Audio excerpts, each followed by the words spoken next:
भोजपुरी के hit machine कहे जाने वाले खेसारी लाल यादव एक फिर से गाना लाए हैं और ये गाना सिर्फ मस्ती के लिए बनाए हैं। मतलब सुनने के बाद लग रहा है, सुनने के बाद अच्छा ही लग रहा है, क्योंकि उसमें गाना कम और कॉमेडी ज्यादा है। जितने भी गाना लेकर आ रहे हैं खेसारी लाल यादव आजकल, उसमें गाना कम और कॉमेडी ज्यादा कर रहे हैं। मतलब भोजपुरी में कोई ट्रेंडिंग टॉपिक हो और उस पर गाना ना बनाए खेसारी लाल यादव, ऐसा हो नहीं सकता है। ऐसा ही कुछ ट्रेंडिंग टॉपिक है ये, जिसपे ये गाना बनाए हैं।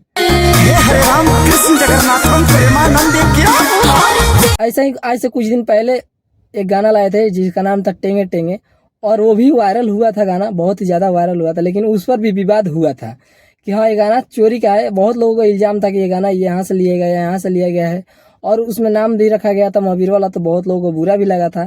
लेकिन इस वाले गाने में सिर्फ यार मस्ती के लिए खेसारी लाल यादव गाते हैं। ऐसा नहीं है किसी को टारगेट करके गा रहे हैं या किसी के लिए गा रहे हैं, ऐसा कुछ नहीं है। खेसारी लाल यादव सिर्फ इंटरटेनमेंट के लिए गाते हैं और इंटरटेनमेंट के लिए वो जाने भी जाते हैं, और सबको अच्छा लगता है कि खेसारी लाल यादव इस तरीके से गाना लाते हैं। और देखिए इसमें है डिम्पल सिंह, वही डिम्पल सिंह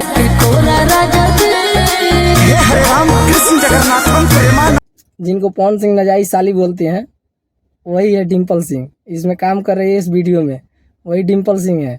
अगर आप खेसारी लाल यादव का फैन है तो वीडियो को लाइक और चैनल को सब्सक्राइब जरूर करें। तब तक मिलते हैं दूसरे वीडियो में, तब तक के लिए जय हिंद जय भारत।